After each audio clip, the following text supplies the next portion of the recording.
Hello and welcome everyone to another episode of USTM Podcast series. I'm your host Beepanshi Kaushik, and today we are diving deep into a topic that affects many of us: tonsillitis and pharyngitis. These common throat infections could be quite painful and, if left untreated, could lead to some serious health complications. But don't worry, we have an expert with us today who will shed light on everything that you need to know. And joining us on the show today, we have Dr. Nancy Brahma, Assistant Professor and Consultant in the ENT Department of Sangma International Medical College and Hospitals, Meghalaya. Welcome to the show, Dr. Brahma. Thank you, Beepanshi, for having me here. So, Dr. Brahma, let's start with the basics. So, what exactly are tonsillitis and pharyngitis, and how are they different? Thank you. Today we are going to discuss about tonsillitis and pharyngitis in young children. So to begin with, it's an inflammation of the tonsil and pharynx. So it's a very close area. So whenever we see tonsillitis, it's usually tonsillopharyngitis because we get clubbing of both the symptoms and signs. So usually a child presents with fever, sore throat, decreased in intake of food, and less playful. Elder children might say that painful deglutitions, he will become less active, and whenever we examine signs, we get swollen red tonsils, so there will be reddening, there might be sometimes pus may come out, so there will be difficulty in swallowing bilateral, both the sides of the neck, we might get swelling.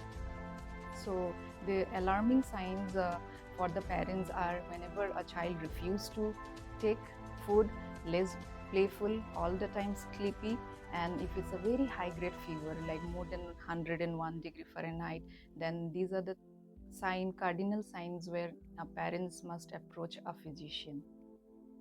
That's really interesting. So, who is more likely to get this infection? Are there certain age groups or people who are more prone to tonsillitis and pharyngitis? Yeah, so children are the most vulnerable. There are several factors for it. Mainly, their developing immunity system. So we must remember that the tonsils are for them are the first line defense immune. Whenever an infection attacks, or we have normal commensals also, so whatever food or any superadded infection, tonsils will enlarge, and then the child will present with tonsillitis. So because of their developing immune system, so they are more prone. Secondly, frequent exposure to the infections. Kids in daycare, schools, and like very crowded areas, they might come in close contact with the people who are asymptomatic carriers, like who are having infections, carrying infections, but they are asymptomatic. So close contact with those people. Number three is seasonal. I mean, these infections are more commonly seen in cold seasons, along with the flu. It spreads easily. So, what are the main causative agents that causes these kind of infections? Yeah. So mostly viruses are responsible for it. Commonly seen are your rhinoviruses, respiratory syncytial viruses, and adenoviruses, and there are lots. But in the age group of 5 to 15 years, what we used to see is certain group of viruses like bacteria like group A beta hemolytic streptococci. They are responsible for causing severe infections if initial interventions are not given due attentions. So rest are if the person is allergic, has history of smoking and like exposure to pollutants, and persons whoever is having severe gastroesophageal reflux diseases, they will have constant irritation of throat due to the acid reflux itself. So those kind of persons will have frequent attacks of tonsillitis or pharyngitis mostly. Dr. Brahma, when a patient comes to a hospital with a sore throat, how do we determine whether it's a sore throat, a tonsillitis, or pharyngitis? And what are some of the diagnostic methods?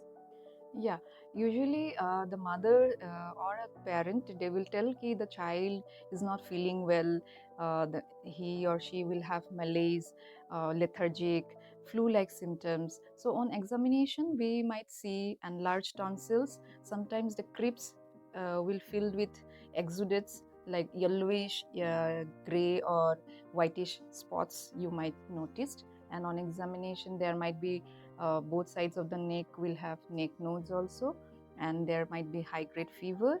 So these are the signs of tonsillitis, acute tonsillitis.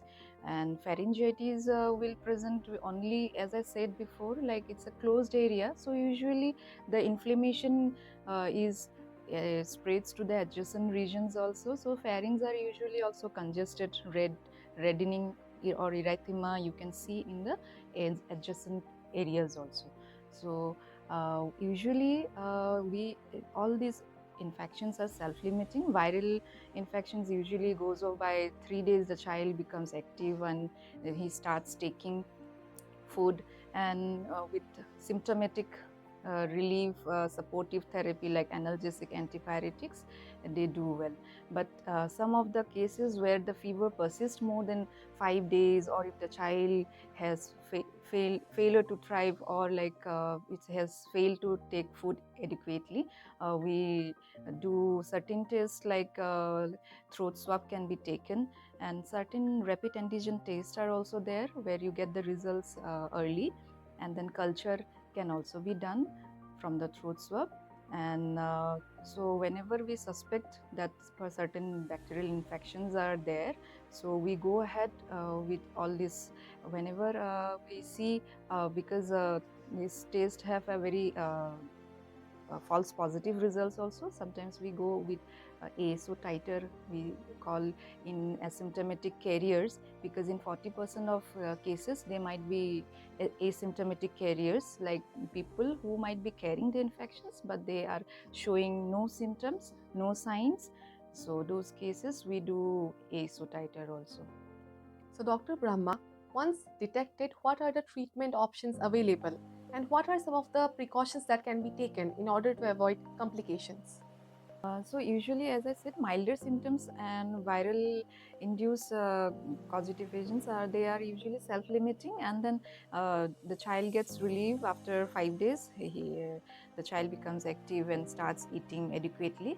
But the 2-3 signs, like if the child is not eating properly, is all the time lethargic, so, and very high grade fever, then we have to give attention. But rest milder symptoms we can treat with just giving analgesics, antipyretics, giving.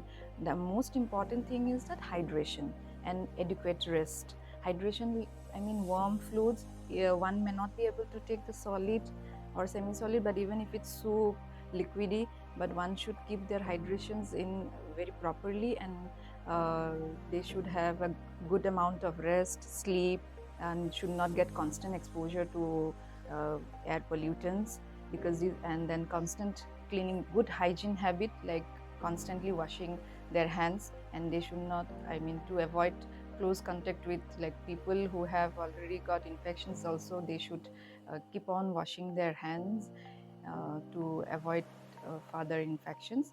So if a child has very high grade fever, and if the child looks very sick, then we admit, we take throat swab, as I said.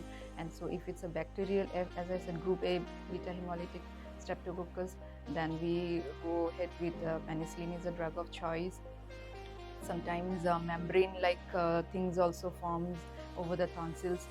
Previously, when the vaccination is a very important thing for a child, so properly vaccinated child with DPT, and then along with the booster doses in the regular immunization program, it's there.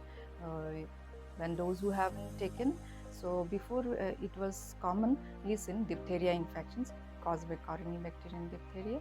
So in those cases, antitoxins were needed. So and then along with other injectables. But usually, the infections are self-limiting. Viral infections goes away by 7 days. Second questions like precautions to avoid complications is that mother should be aware.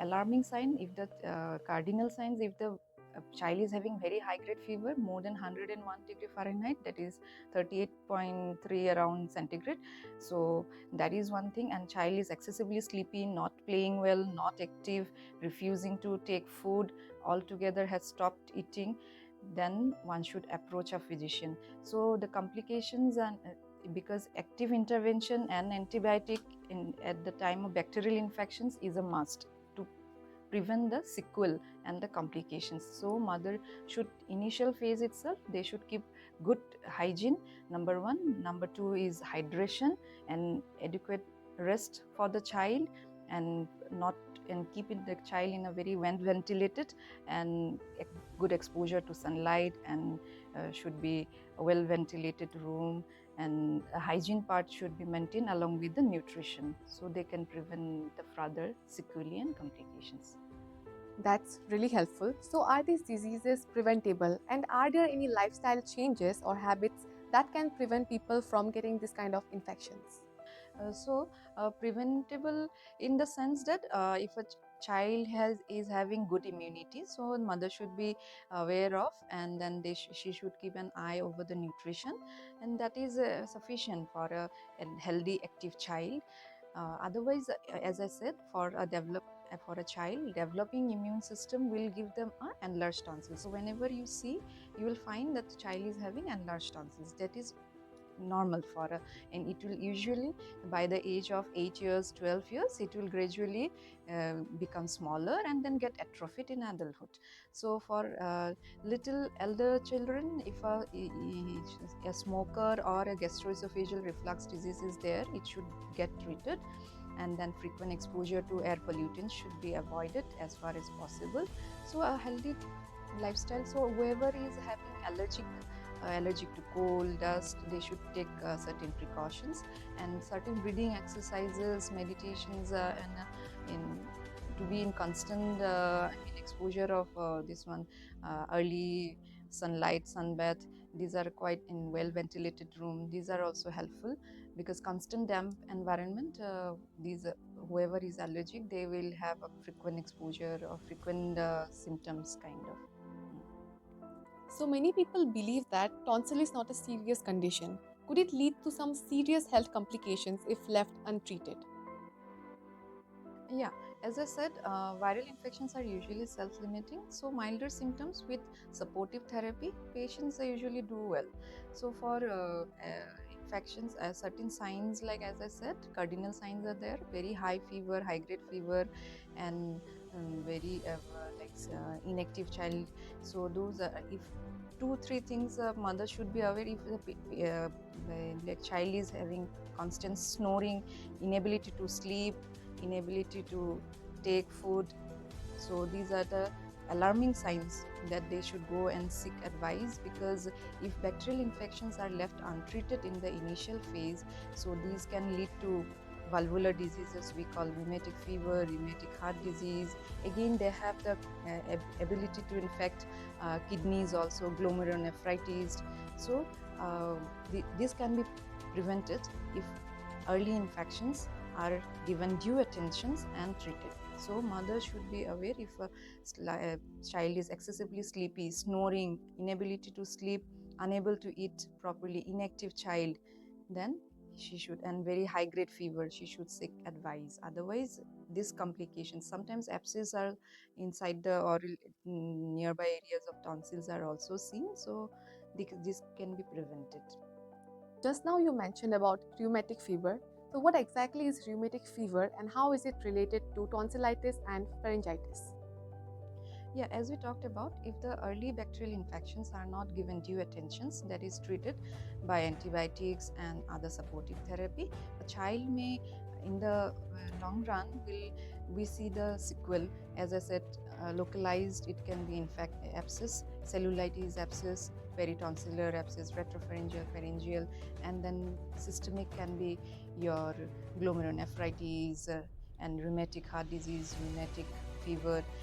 The toxins also affect the cardiac valvular defects causes.